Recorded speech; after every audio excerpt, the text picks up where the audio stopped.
Hey everyone, it's Kitty, and I'm making this as quick as I can because I want to explain a few things and how some things in this whole platform system actually work. Because there seems to be a lot of misconceptions going around and a lot of misinformation. So I want to see if I can kind of clear things up for some people who are just confused or otherwise uninformed. Just keep people from making the false assumptions. One thing people have to remember is that while YouTube is its own company, it is not a single entity. It is owned by a parent company that it has to answer to. And as such, that parent company can decide anytime they want if YouTube is more hassle than it's worth, or if it's not profitable enough for them. They can just can the company. They can say, oh hey, YouTube has 6 months left to live, and it goes away, and gone. So this is why I myself and other creators out there tell people, don't put your everything just on YouTube. Especially if you want it to be your work. Don't rely solely on YouTube, because YouTube could very well one day go away. When YouTube first started as a thing in the late 2000s, plenty of other similar websites popped up. Two of the most equally popular ones were blip.tv and livevideo.com. Livevideo.com was popular in particular with people who like to do video edits, anime music videos, mostly things involving music and animation. That was really popular in live video. And also people like live video's customization features, because it was basically like you had your own MySpace page that you could customize, but you could, upload your own videos to it. It was really cool. And blip.tv was popular with people who like to critique media, such as Nostalgia Critic, Angry Video Game Nerd.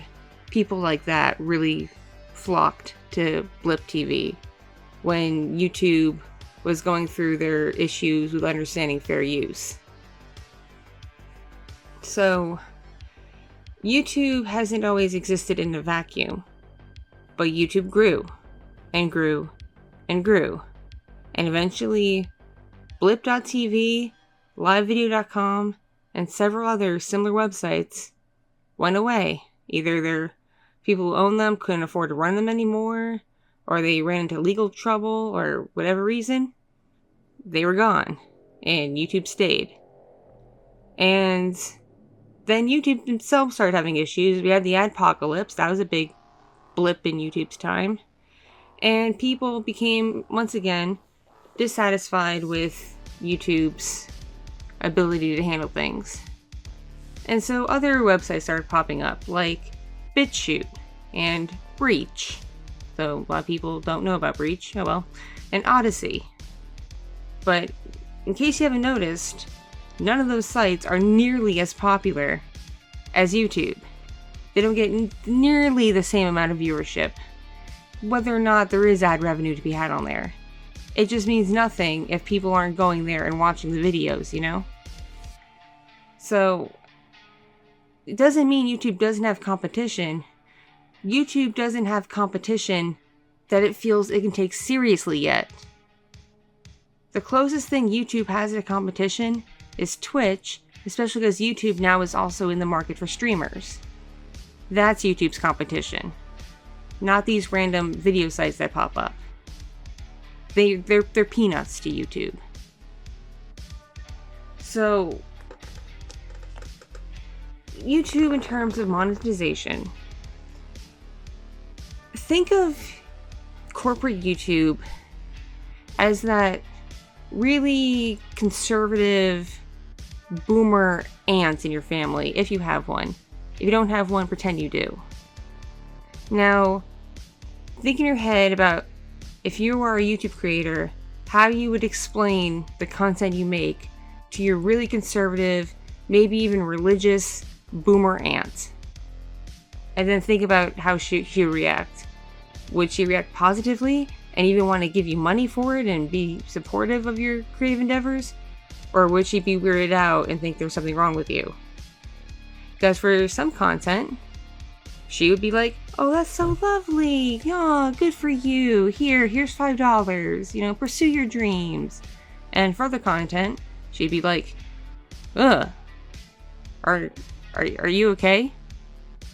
Did something go wrong in your life? Do you have a fever? I'm not going to talk to you for a while. Leave me alone. And I'm sure you may be able to think of what kinds of content would get the former response and what would get the latter response.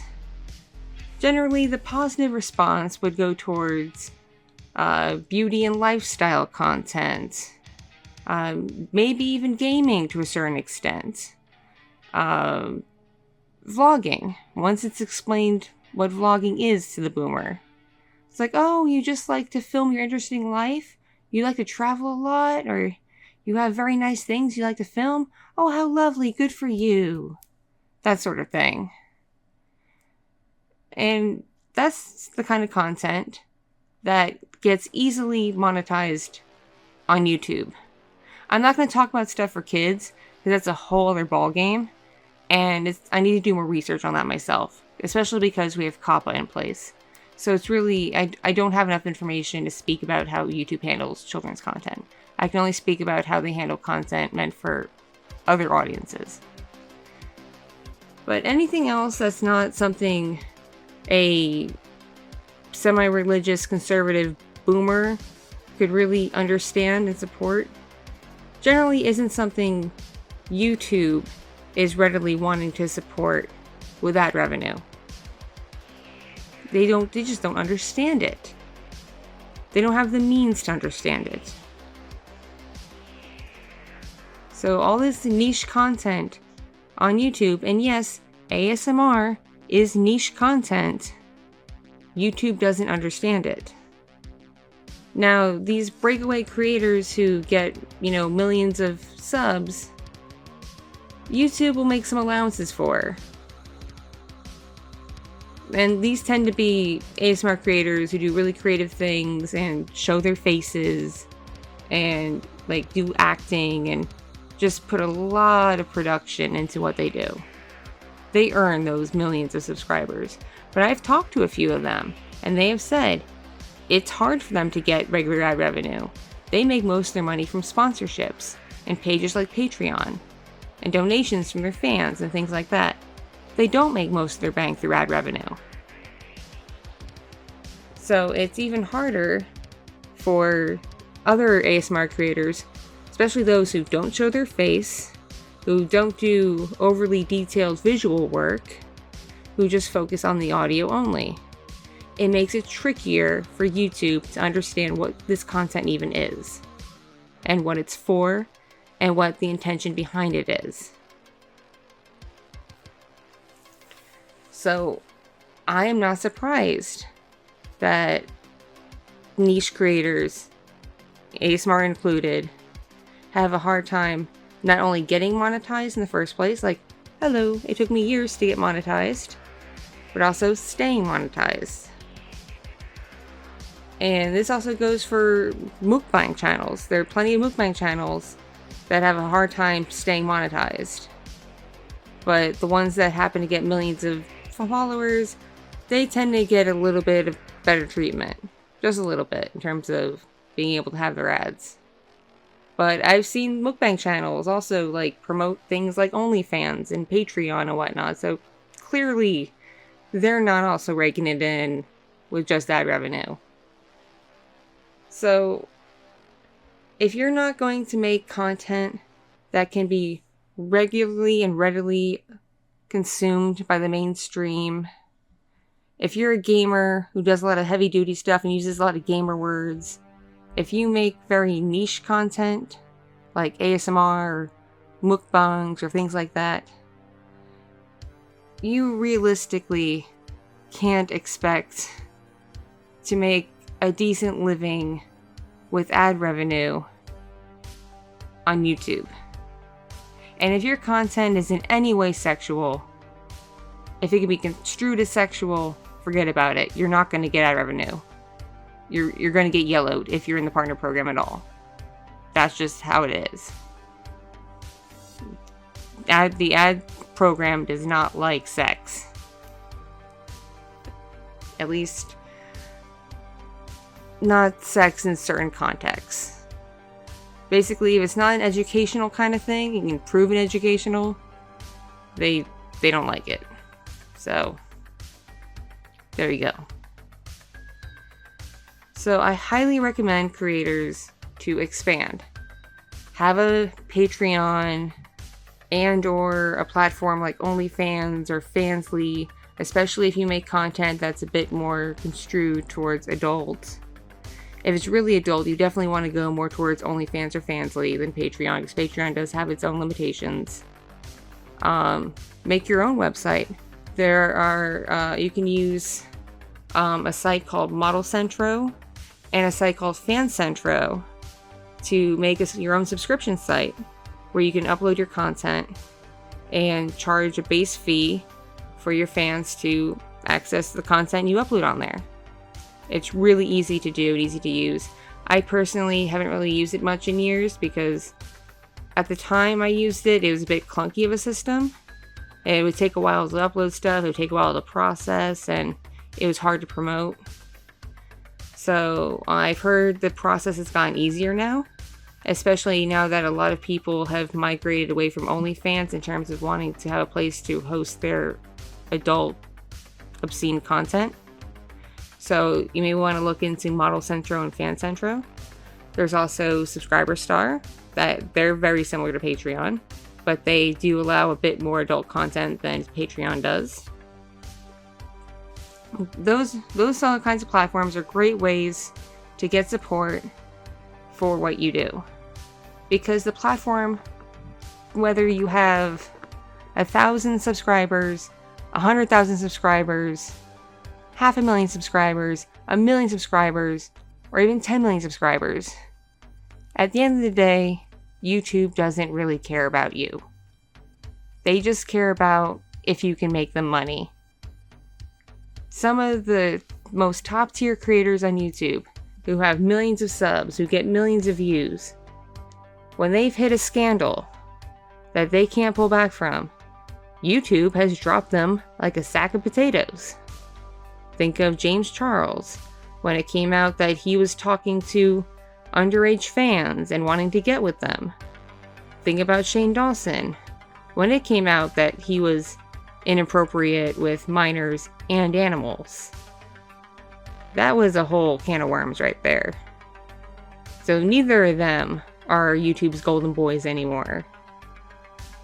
So it just goes to show that YouTube themselves could like you very much one day, and then the next day, just without warning, take it all away from you. So you gotta be careful, and you gotta not put all your eggs in one basket.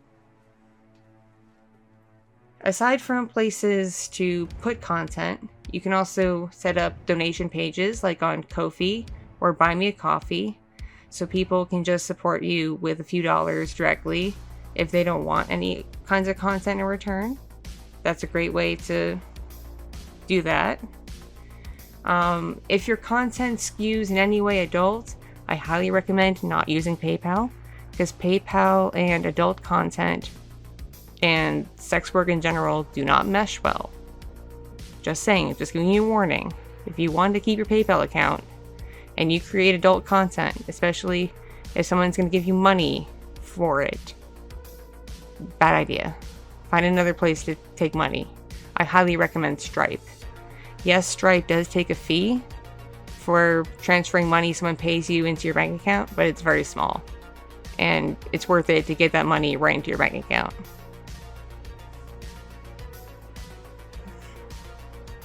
Plus, I personally don't. I really should.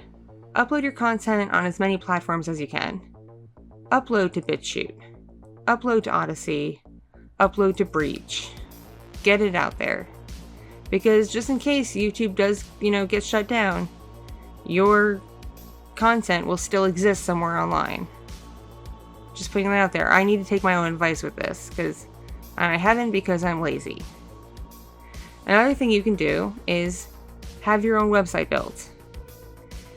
With the right people, it's not that expensive, and you can even paywall parts of it for your website if it has adult content and make some extra money with it. There's ways to do that. So you really got to think about how you want to diversify and branch out your content, so you're not just solely relying on YouTube and not just solely relying on ad revenue. And the same can be said for streaming. Don't just rely on what the platform provides you in terms of monetization. Don't just rely on the ad revenue. Don't just rely on the Twitch subs and bits. Don't just rely on the super chats and things like that on YouTube. Make sure people know where they can directly donate to you. That's where you're going to get your biggest support. And also, if you feel you're a big enough creator, have merch made. On sites like Teespring, you can put up a design and have like t-shirts and hats and hoodies and posters and stickers and all kinds of stuff made that gets shipped out. And it tends to be really high quality, especially if the art you provide is really high quality. And if there's other merch you want to do, there are vendors out there who would be willing to help you make it happen. You can even create your own store using Shopify and sell things directly if you'd like. Lots of ways to go about doing that. So basically, don't just rely on YouTube, because YouTube is volatile. And YouTube does not treat everyone equally. In fact, YouTube doesn't treat anyone nicely to begin with, even the quote-unquote golden boys and girls of YouTube.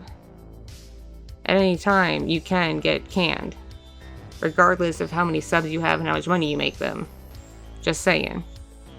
So it's really important to diversify where you put your content and diversify your means of making income.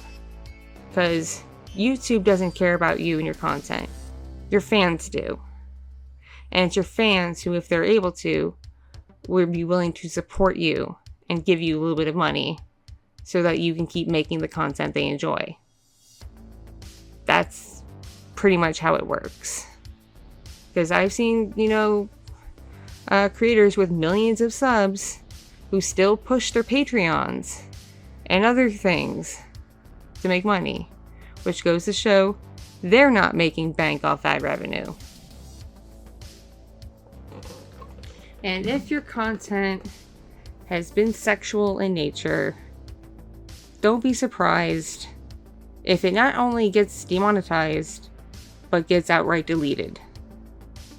YouTube is not a place for that kind of content. Sometimes some stuff slips under the radar, but a lot of times YouTube eventually catches it and gets rid of it, especially when it's reported. So don't come on YouTube expecting to make bank being all sexiness. It's not going to work.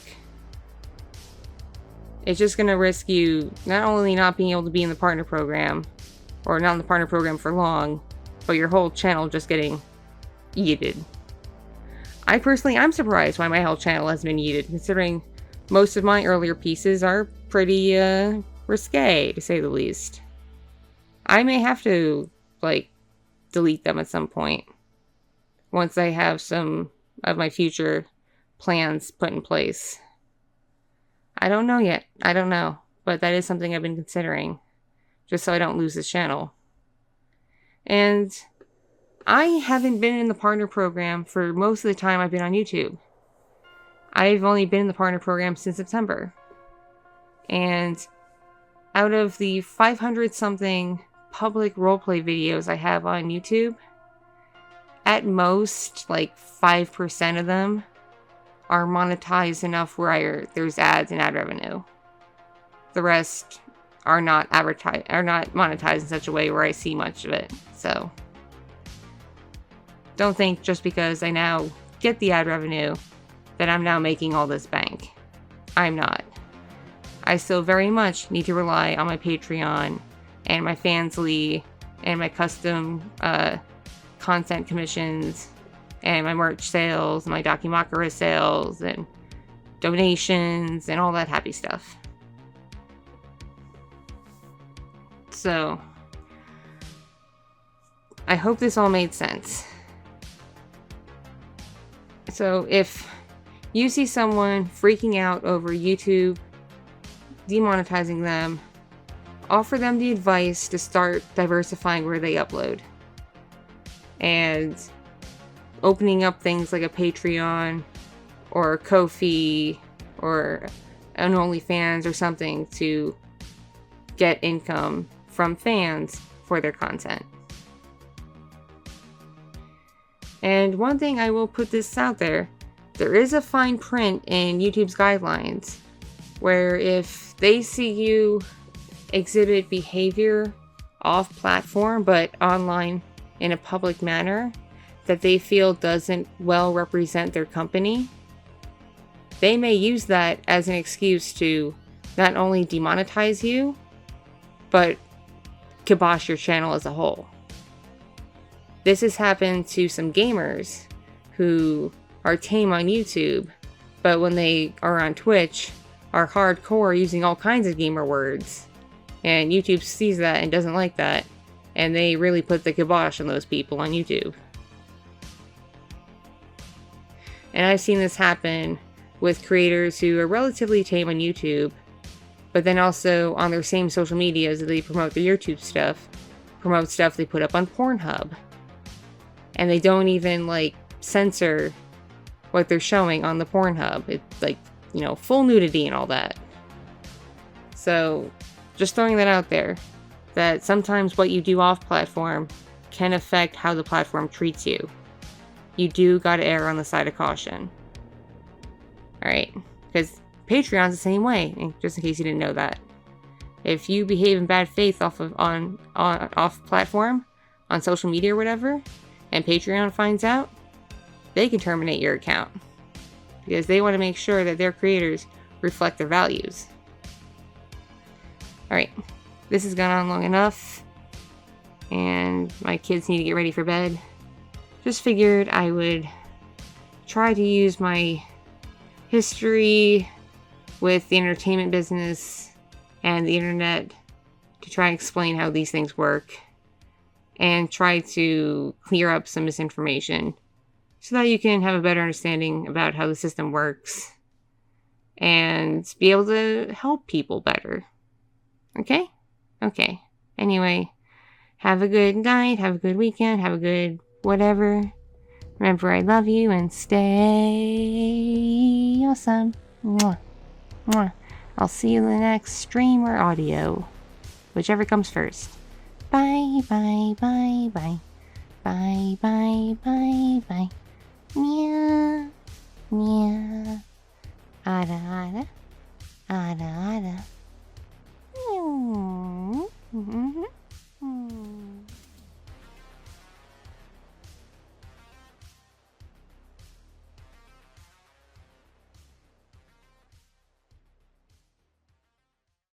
Thank you so much for watching and listening. This piece was brought to you by my patrons on Patreon and other kind viewers and listeners just like you. If you enjoyed